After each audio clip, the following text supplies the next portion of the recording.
নমস্কার, সন্ধ্যে 7টায় আমার বাংলা নিয়ে আমি অয়ন। রামপুরহাটে শিশুকে নির্যাতন, শারীরিক নির্যাতন এবং খুনে ভয়াবহ তথ্য। ভয়ঙ্কর শিক্ষক ওই রামপুরহাটের ভাড়া বাড়িতেই শারীরিক নির্যাতনের পর দেহ টুকরো টুকরো করে ফেলে ওই ভয়ঙ্কর শিক্ষক। এবং যখন পরিবার খোঁজ করতে যায় তাদের মেয়ের, তখন বাক্সবন্দি জীবন্ত অবস্থায় ছিল ওই পড়ুয়া।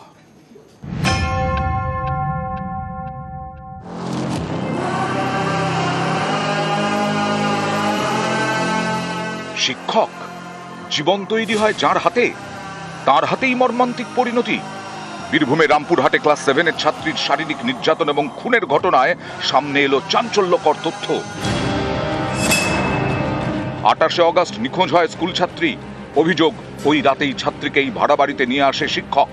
শারীরিক নির্যাতনের পর মুখ বেঁধে ঘরে আটকে রাখে। পরের দিন অর্থাৎ 29শে অগস্ট সকালে ছাত্রীকে খুঁজতে তার বাড়ির লোকজন শিক্ষকের বাড়িতে যান। তদন্তকারীদের দাবি, তখন হাত পা মুখ বাঁধা অবস্থায় ঘরের ভেতরেই একটি বাক্সে বন্দি করে রাখা হয়েছিল ছাত্রীকে। তাই পরিবারের চোখে পড়েনি। মাস্টারের বাড়িতে গেছিলাম সকালে মোটামুটি এই 6টা-7টা নাগাদ। তখন বলেছিলাম, দেখুন স্যার, আমার ছেলেটা হারিয়ে গেছে, দেখেন আপনার কাছে আছে তো বলেন। তো বলছে, না না, আমি সেরকম নয়, আপনি বলতেন এখানে বড় হোক, বিয়া করব। আমি ভালোর জন্য লেগে বলেছিলাম ওকে। আমি এখন কিছুই চাই না, এখন ফাঁসি চাই। পুলিশের দাবি, যেদিন সকালে বাড়ির লোক শিক্ষকের বাড়িতে গিয়েছিলেন সেই রাতেই মেয়েটিকে খুন করে শিক্ষক। এই বাড়িতেই গলা টিপে খুন করে, হাসুয়া দিয়ে দেহ টুকরো করে, শৌচাগারে দেহ টুকরো করে 3টি বস্তায় ভরে রাখে। টুকরো করা দেহ টাটকা রাখতে তার উপর কেমিক্যাল ঢালে। তারপর প্রমাণ মুছতে বাথরুম ধোয়ে ফিনাইল এবং স্পিরিট দিয়ে 30শে অগস্ট ভোরে ছাত্রীর দেহবন্দি বস্তাগুলি ফেলে দেয়। ছাত্রী খুনে ধৃত শিক্ষক মনোজ পাল ঠিক এই বাড়িতেই ভাড়া থাকতো।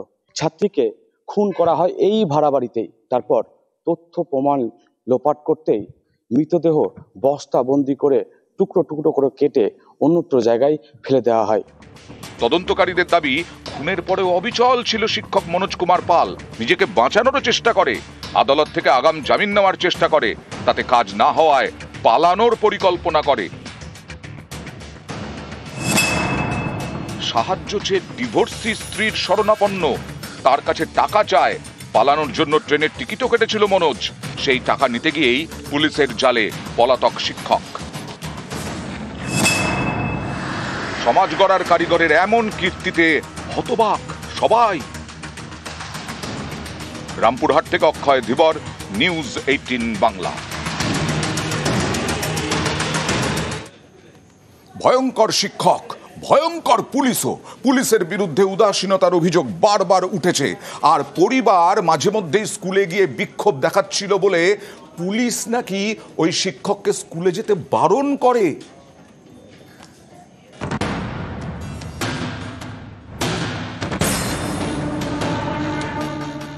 বীরভূমের রামপুরহাটে ক্লাস 7-এর ছাত্রীকে শারীরিক নির্যাতন, খুনের ঘটনায় প্রশ্নের মুখে পুলিশের ভূমিকা। 28শে অগস্ট থেকে নিখোঁজ ছিল স্কুল ছাত্রী। শুরু থেকেই ছাত্রীর পরিবারের অভিযোগ শিক্ষক মনোজ কুমার পালের বিরুদ্ধে। 1 সেপ্টেম্বর শিক্ষককে আটক করে পুলিশ। 6 দিন ধরে জিজ্ঞাসাবাদ করে, কিন্তু কিছুই উদ্ধার করতে পারেনি। 6 দিন পর শিক্ষককে ছেড়ে দেয় পুলিশ। এখানেই শেষ নয়, শিক্ষককে স্কুলে না যাওয়ার পরামর্শ দিয়েছিল পুলিশ। কারণ ছাত্রীর পরিবার এবং প্রতিবেশীরা বারবার স্কুলে গিয়ে বিক্ষোভ দেখাচ্ছিলেন। ছাত্রী নিখোঁজের অভিযোগ পাওয়ার পর থেকে পুলিশ যেভাবে তদন্ত এগিয়ে নিয়ে গেছে তা নিয়ে একাধিক প্রশ্ন উঠেছে। মেয়ে নিখোঁজের পরদিন থেকেই বারবার অভিযুক্তর বাড়িতে যায় পরিবার। তাদের অভিযোগের প্রেক্ষিতেই শিক্ষককে আটক করে পুলিশ, কিন্তু তাকে জিজ্ঞাসাবাদ করে পুলিশ নাকি কিছুই জানতে পারেনি। রামপুরহাটের যে বাড়িতে শিক্ষক ভাড়া থাকে তার উপরেই বসানো রয়েছে সিসি ক্যামেরা। এই সিসি ক্যামেরার ফুটেজ কি তদন্তকারীরা খতিয়ে দেখেছিলেন? কিসের ভিত্তিতে পুলিশের মনে হলো যে শিক্ষক কিছু জানে না? ছাত্রী খুনে ধৃত শিক্ষক মনোজ পাল ঠিক এই বাড়িতেই ভাড়া থাকতো। এই বাড়িতে লক্ষ্য করা যাচ্ছে আগে থেকে কিন্তু সিসিটিভি ক্যামেরা লাগানো আছে। ঠিক এখানেই পুলিশের তদন্তের অগ্রগতি নিয়ে উঠছে প্রশ্ন। 1 তারিখ যখন এই শিক্ষককে ধরা হলো পুলিশের তরফ থেকে, সেক্ষেত্রে এই শিক্ষকের বাড়িতে যে সিসিটিভি ক্যামেরা লাগানো আছে সেই ফুটেজ কি পুলিশ দেখেছিল, সেই নিয়েও উঠছে প্রশ্ন। 1 সেপ্টেম্বর শিক্ষককে আটক করে পুলিশ, 6 দিন পর ছেড়ে দেয়। ততদিনে ছাত্রীকে ধর্ষণ করে খুন করা হয়ে গেছে, দেহ টুকরো করে বস্তায় ভরে ফেলাও হয়ে গেছে।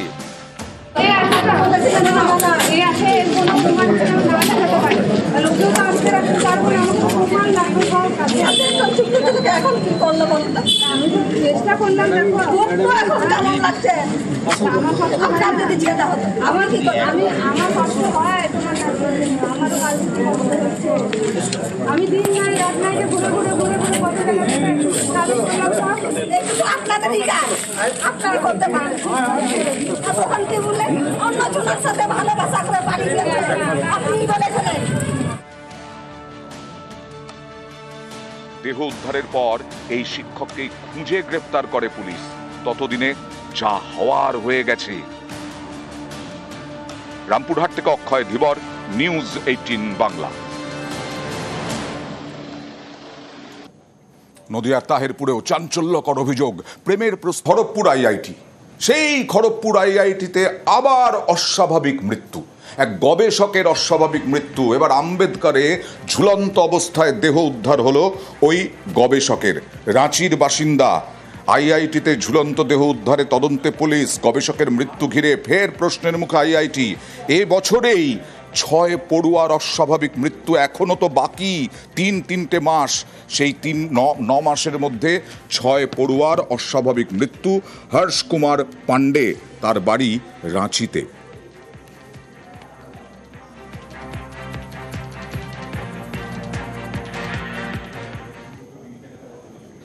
আর নবদ্বীপে যুবককে পিটিয়ে খুন। বিজেপি বারবার করে দাবি করে আসছে যে এই যুবক তাঁদেরই কর্মী। এমনকি যে যুবককে পিটিয়ে খুন করা হয়েছে তার পরিবারও দাবি করছে তৃণমূলের লোকেরাই তাকে খুন করেছে। আজকে কল্যাণী এইমসে ময়নাতদন্ত হয়। রাজনৈতিক কারণে খুনের অভিযোগ যদিও খারিজ করে দিয়েছে তৃণমূল।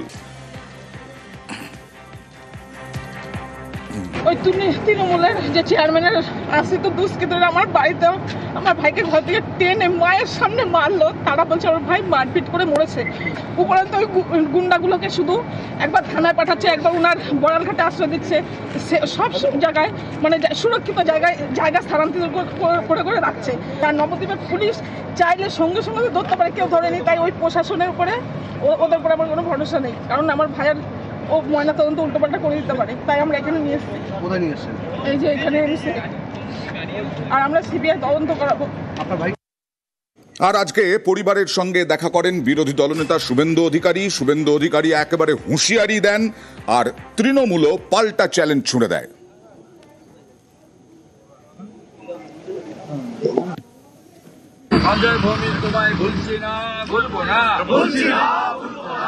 পরিকল্পিত এবং রাজনৈতিক কারণে খুন হয়েছে।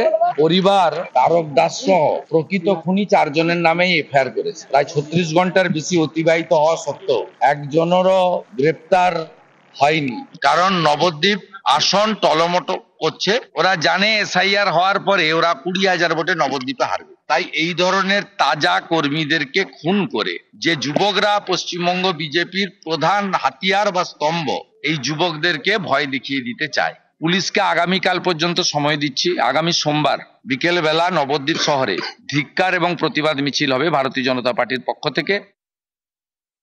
চ্যালেঞ্জ হোক, সমস্ত রকম তদন্ত হোক, সিবিআই থেকে শুরু করে আন্তর্জাতিক লেভেল পর্যন্ত তদন্ত হোক, এবং সেখানে যদি প্রমাণ হয় কোনো রকম রাজনৈতিক এখানে বিষয় নেই, কোনো রাজনৈতিক দলের বিষয় নেই, তাহলে পরে ও কি পবিত্র মাটিতে, নবদ্বীপের পবিত্র মাটিতে কান ধরে সেই ভূমিতে ক্ষমা চাইবে না, কারণ উনি নির্লজ্জতার একটা সমর্থক।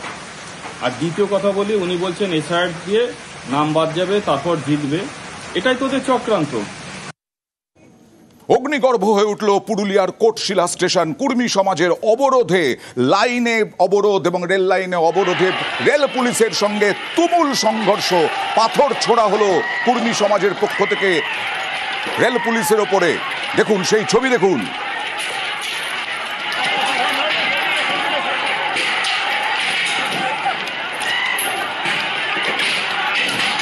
লাইন থেকে পাথর তুলে তুলে পুলিশকে আক্রমণ। কোটশিলা স্টেশনে অগ্নিগর্ভ পরিস্থিতি, এটা পুরুলিয়ার কোটশিলা স্টেশন।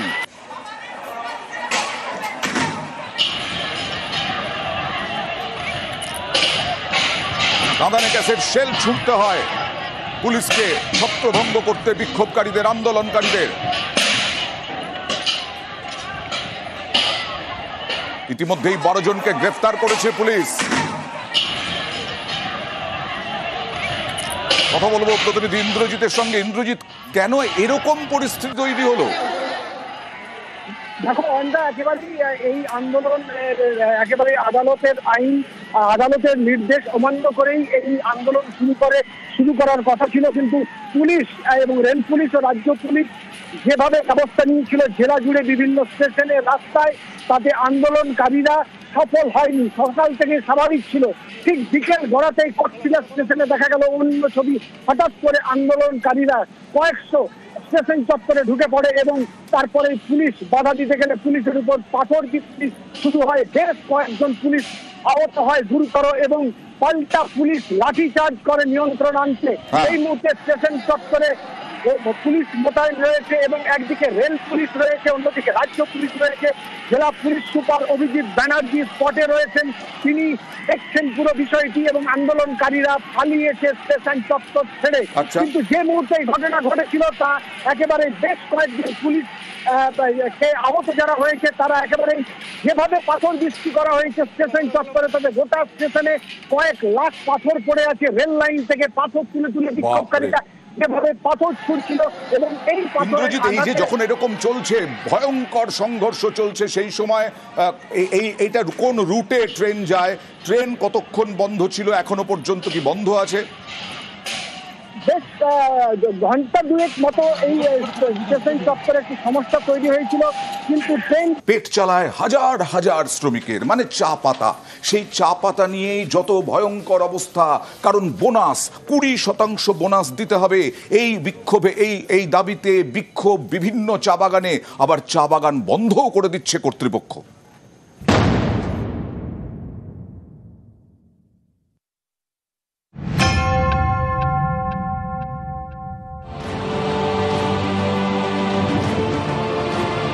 পুজোর আর কদিন বাকি।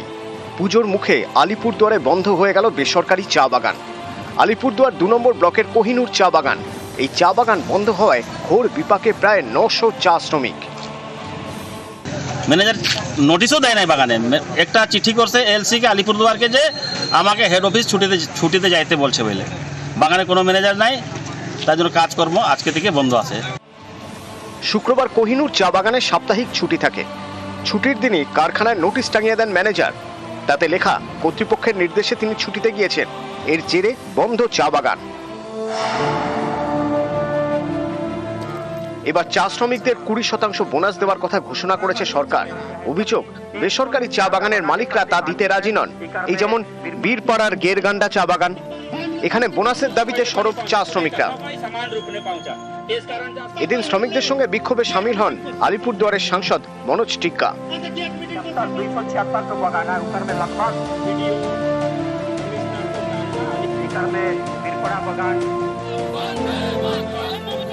বোনাস ইস্যুতে শ্রম দপ্তরে ডেপুটেশন দেন মাদারিহাটের তৃণমূল বিধায়ক জয়প্রকাশ টপ্প। बोनस को लेकर किसी प्रकार की चर्चा नहीं हो रही है। 20% का बोनस प्रत्येक चाय बागान को मिलना है। 1% भी पीछे हटने वाले नहीं है। हमारे डेप्यूटी लेबर कमिश्नर की ओर से हमें ये आश्वस्त किया गया। একই ছবি শিলিগুড়ির খড়িবাড়িতে। এখানে রয়েছে থানঝোড়া চা বাগান।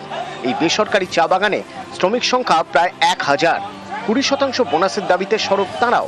15 তারিখে মানে কি বোনাস দেওয়ার কথা ছিল, 20 তারিখ পৌঁছে গেছে, কিন্তু আমাদের মালিকের মানে কোনো খোঁজ খবর নাই কি যে 20% হবে কিনা, সেটা কিছু বলতেছে না, না ম্যানেজার বলতেছে না মালিক বলতেছে। আলিপুরদুয়ার থেকে রাজকুমার কর্মকার এবং খড়িবাড়ি থেকে বিশ্বজিৎ মিশ্র, নিউজ 18 বাংলা।